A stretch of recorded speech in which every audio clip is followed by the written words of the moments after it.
안녕하십니까. 부동산 신문 읽어주는 공인중개사의 땅사고TV 임동성입니다.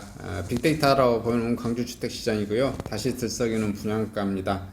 고분양가 관리지역 묶인 이후 작년까지는 안정세를 유지하더니 올 들어 다시 급등세로 돌아서 계속 오를 가능성이 있어 대책이 필요하다라고 말씀이 나온 소식이네요. 제가 말씀드렸죠. 이거 작년 12월 중순쯤에 고분양가 이게 우리 강주광역시 규제지역으로 해서 순천도 하고 여수광양도 했어요. 그래서 안한 지역이 목포하고 나주여서 목포 나주 가격 튀었었죠. 지금도 이제 목포 나주 가격 지금 많이 좀 오르고 있는 중이고요. 근데 이게 6개월 안에 제가 다시 오를 거라고 그랬잖아요. 기본적인 툴이 뭐예요? 툴. 계속해서 강주광역시에서 다른 데서는 공급이 과하다 이런 식의 이제 뉴스가 계속 나오는 것 같은데, 공급은 제가 봤을 때 항상 부족해요. 그러니까 왜 공급이 항상 부족하다고 보냐면 공급은 항상 부족합니다. 우리 기준은 예를 들어서 강주광역시는 봐보니까 기준이 10,000원에서 15,000채가 연에 한 공급되면 이렇게 적정해 보이는데 12,000채? 13,000채? 한 요 정도 규모가 적정해 보인 것 같아요. 근데 그 공급이 항상 뉴스에서 보면 10년치를 몰아서 이렇게 발표를 해요. 그래서 10만 채가 공급돼서 과공급됐다느니, 근데 계산해 보세요. 그거 연으로 계산하면 어떻게 되죠? 평균 1만 채에서 위아래로 왔다 갔다 해요. 그리고 어떤 해는 예를 들어서 7,000채 이렇게 공급되어 있는 경우도 있고, 그리고 우리가 항상 봐보면 어떤 현상이 있는가요? 비가 오면 강수량이 적정하게 와줘야 되는데 어떤 해에는 왕창 오고 어떤 해에는 계속 안 오면 어떻게 되죠? 작물이 말라 죽기도 하고, 한꺼번에 너무 많이 하면 홍수로 또 떠내려가서 죽기도 하고 그런 겁니다. 이게 10만 채가 한꺼번에 쏟아지지는 않거든요. 강주광역시에 세수 뉴스 나와요. 과공급돼서 폭락할 것이다. 절대 그런 일은 없을 거고요. 또 건설사가 인허가를 그렇게 한꺼번에 많이 받아 놓더라도 실제 공급은 자기네들도 분양 계산을 해봐야 되고 적정 이후 마진을 빼야 되기 때문에 속도 조절을 하게 됩니다. 딜레이 시키고 한 해에 15,000채를 강주광역시에 넘어간 것을 못 보고, 제가 보기에 15,000채나 2만 채가 되더라도 또 무슨 문제가 있냐? 속된 말로 헌아파트는 있으나 마나 한 거예요.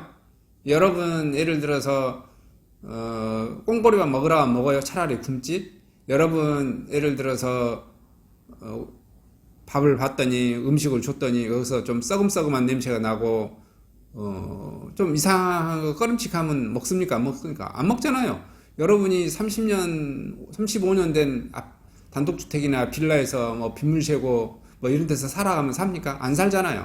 그것은 그래서 주택 수에는 포함되나 있으나 마나한 주택이에요. 물론 이제 땅 가격으로서는 의미는 있겠지만, 그래서 이런 의미라서 계속해서 뭐냐면은 주택은 부족하다, 저는 이렇게 보는 겁니다. 그리고 가장 또 큰 게 뭐예요? 제가 계속 말씀드린 게 코로나 때문에 전 세계적으로 돈이 너무 많이 풀렸어요. 3배, 4배, 5배씩 풀렸다니까요. 그러면 그 풀린 만큼 그 부동산에 돈이 다 달라붙어요. 그러니까 분양 가격이 부동산에만 달라붙은 게 아니라 우리 물가에 다 달라붙습니다. 예를 들어서 건축비, 인건비 다 달라붙어요. 중장비, 대금, 우리 가장 많이 들어가는 유리창값, 그다음에 우리가 전자제품 가격, 아파트 지으려면 다 들어가잖아요. 거기에 들어가는 엘리베이터 비용 다 올라갈 거 아니에요? 철근값 올라가고 레미콘값 올라가고, 안 올라가는 게 어디 있습니까? 목재값 올라가고. 지금 목재값 몇 프로 올랐어요? 전 세계 물가 중에 55% 올랐습니다. 55%. 목재값 55%, 원유값 30%, 40% 오르고요. 한 해만에 이렇게 다 올랐습니다. 안 오른 게 없습니다. 20년 된 구축 아파트에 살고 있는 김모 씨는 C아파트 분양의 꿈을 접었습니다. 현재 소유하고 있는 집을 팔아도 3억 원 정도 대출을 받아야 하기 때문입니다. 김 씨는 요즘 강주에서 30평대 아파트를 분양받으면 적어도 5억 원 있어야 한다며 분양 열기가 지속되면서 분양가가 덩달아 높아지고 있는 것 같다고 말했고요. 그는 특히 대형 건설사들이 수천만 원 이르는 각종 옵션 비용까지 부담시키면서 분양자들의 부담이 커지고 있다고 말했고요. 고분양가 관리지역 지정 이후 안정시를 유지했던 강주 아파트 분양 가격이 올 들어 들썩이고 있는데요. 주택도시보증공사 허그가 발표한 2021년 3월 민간 아파트 분양가격 동향에 따르면 올 3월 광주 아파트 제곱미터당 평균 분양가격이 421만 8천원으로 전년 동기 대비 384만 3천원, 37만 6천원 높아졌고요. 평당 3월 평균 분양가가 1,391만 9천원으로 전년 같은 달 1,268만 1천원을 위해 무려 124만 가량 뛰었고요. 32평 아파트 보면 대략 4억 4,540만원으로 1년 사이에 4천만원 가량 치솟았습니다. 평균 분양가격은 공표 직전 12개월간 작성 기준 자료를 평균에 작성한 겁니다. 허그 관계자는 강주를 비롯해 인천, 대구, 울산, 충북, 전주, 경남, 제주 등 신규 분양가 전달보다 많이 상승했고요. 2013년 8월 평당 620만원 수준에 그쳤던 광주 아파트 분양가격 이후 급등세를 보였습니다. 2019년 7월 광주가 고분양가 관리적으로 묶인 이후 1,200만원대의 안정세를 유지했고요. 하지만 올해 들어 급등세를 돌아섰습니다. 지난해 말 외지 투기 세력 등으로 집값이 단기간 급등한 가운데 건설사들의 분양가를 높이고 여기에 각종 유상옵션을 더해 실제 분양가를 끌어올렸습니다. 요즘 예전에는 확장비 하면은 확장비 보통 한 1,000만원, 1,100만원인데 요즘은 확장비가 한 1,700, 1,800 뭐 거의 이런 식이 되더라고요. 그러니까 거의 한 7, 800 더 올리는 거예요. 그 다음에 또 뭔 식으로 올려요? 그 다음에 유상옵션마다 있죠. 뭐 에어컨 따로 별도, 별도, 계속해서 막 별도 금액이 중문 별도, 별도 막 이게 별도 있습니다. 그것도 다 더하면 어떻게 돼요? 한 3천만원에서 5천만원 이렇게 정도 되더라고요. 그래서 결국은 얼마 올려본 거예요? 한 5천 올린 거죠. 5천. 그래서 특히 외지인 대건설사들은 공급한 신규 아파트 분양 가격이 5억 원대 중반까지 상승했습니다. 최근 분양한 A아파트 전용면적 8사제곱 최상층 제외 공급 금액이 4억 4천만 원에서 5억 7천만 원 수준, 여기에 수천만 원의 확장비와 중도금 유의자 등을 합하면 실제 분양가는 5억 6천만 원까지 치솟습니다. 지난해 말 분양한 B아파트와 C아파트 분양가도 확장비 등을 포함해 5억 원대 초반에 달했습니다. 앞으로 분양가 고공행진이 이어질 것으로 우려되고요. 허그의 공급 확대를 위해 고분양가 관리지역 분양가 심사 기준을 개정해 시세의 90%까지 반영하기로 했고요. 허그가 2019년 9월 서구, 남구, 강상구에서 2020년 12월 동구, 북구 추가로 고분양가 관리를 지정했는데요. 강주 서구 한 공인중개사는 이런 속도로 가면 일부 인기단지 실제 분양가는 2천만원대에 육박할 것이라 우려하고 시장에서 나오고 있습니다. 분양가 상승으로 인근 집값 상승으로 이어질 가능성이 높아 정부 지자체 대책이 필요할 것 같다 말했고요. 사랑방 부동산에서는 올해 들어 청약 경쟁이 다소 낮아졌지만 5억 원대 분양가에도 불구하고 대부분 1순위 마감됐고요. 민간공원 특례사업인 중앙공원 1지구와 호남대 쌍용 캠퍼스 등 인기 예상 단지들의 분양가에 따라 향후 지역 분양가 흐름이 달라질 수 있다 밝혔는데요. 뭐라 한 소리 모르겠어요. 그냥 답변이 그냥 없는 애매모호한 소리 하고 계시는데 제가 보기에는 그냥 오른다 이거예요. 계속 오릅니다. 제가 민간공원 특례사업 있잖아요. 민간공원 특례사업 지금 그전에도 계속해서 제가 말씀드렸었는데 강주에서 주택 허가가 그 다음에 공원 녹지가하고 있잖아요. 공원 녹지가에서는 공원을 무상 기부 받잖아요. 그쪽 구석했죠. 주택가는 주택 허가가는 분양가를 또 통제해야 되고 문재인 정부 들어서 계속 통제.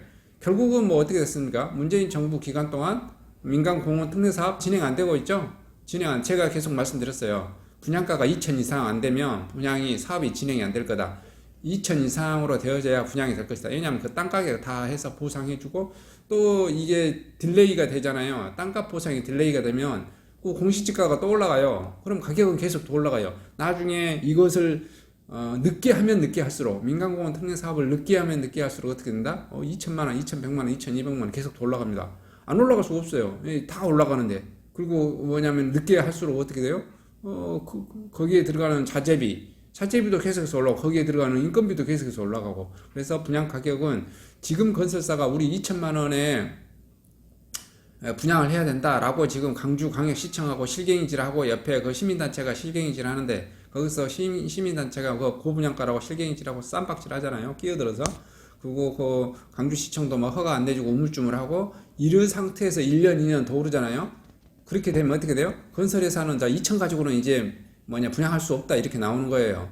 2,100이어야 되지 분양되고 또 한 해, 두 해 또 올라가요. 그럼 2,200이어야 분양 가능하다고 할 겁니다. 그렇게 안 하면 사업 진행이 안 돼요. 세상에 손해보고 사업 진행할 사람은 아무도 없습니다. 어떤 조직도 손해보고 사업을 진행하진 않아요. 자, 그래서 가격은 오른다라는 것을 항상 전제를 깔고 어떻게 해야 된다? 내 집 마련을 최대한 빨리 이루어야 된다. 아니시면 누구 말대로 그냥 깔끔하게 포기를 하시든지. 깔끔하게 포기하시는데 고급 아파트에서 뭐 이렇게 지금 이제 고급 아파트라고 말할 수도 없겠죠. 그냥 구축 아파트에서 그냥 사시고 그냥 깔끔하게 포기하시면 돼요. 아니시면 그래도 나는 깔끔한 집에 살고 있다. 그럼 어떻게 해? 깔끔한 집에 살아야지. 광주 광역시를 포기하시면 돼. 나주로 오세요. 나주 혁신도시로. 그리고 어디로 가시면 돼? 나주 혁신도시 비슷해서 하순으로 가면 돼. 나는 북구에 살고 있어. 그러면 장성으로 가면 돼. 또는 어디로 가면 돼? 담양으로 가면 돼. 이렇게 하면 가격이 떨어져요. 꼭 강주에서 고집을 하시니까 어떻게 된다? 예를 들어서 이제 곧 6억대 제가 계속해서 말하는데 7억 이 주류가 이루어질 겁니다. 강주광역시에 7억 아파트가 주류가 이루어질 거예요. 뭐 이렇게 해서 간단하게 다시 들썩이는 광주 고분양가 가격에 대해서 알아봤습니다. 이상 영상을 마치도록 하겠습니다. 감사합니다.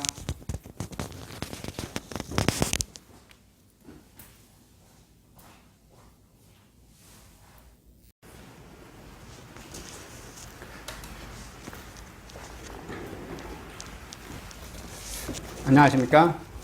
저는 네이버 카페 빛가람 혁신도시 카페를 운영하고 있는 카페직이고요. 카페 활동하고 있는 카페 부동산입니다. 나주 혁신도시에서 기반으로 하고 있습니다. 상가 토지 아파트를 전문적으로 하고 있고요. 또 삼성화재도 같이 활동하고 있습니다. 상가 통해서 임대차 매매하신 다음에 화재보험 같이 가입하시면 중개수수료 절반 정도 할인해 드립니다. 그리고 삼성화재의 그 의료실비, 운전자 보험, 자동차 보험, 화재보험, 적금, 치아보험, 연금보험, 상해보험, 통합보험, 자녀보험, 간병보험, 당뇨보험 이런 것도 모두 한꺼번에 취급하고 있습니다. 보험을 또 가입하게 되시면 또 이렇게 저를 통해서 상가 이렇게 임대차 내시고 하시면 네이버 카페 빛가람 혁신도시 카페에 홍보를 해드리고요. 유튜브에도 이렇게 홍보를 해드립니다. 그리고 이벤트 행사를 해서 여러분의 매장에 손님들이 찾아갈 수 있도록 이렇게 해드리고 있습니다. 물론 이벤트 비용은 제가 부담해 드립니다. 저를 통해서 많은 사업 같이 윈윈할 수 있도록 도움을 주셨으면 감사하겠습니다.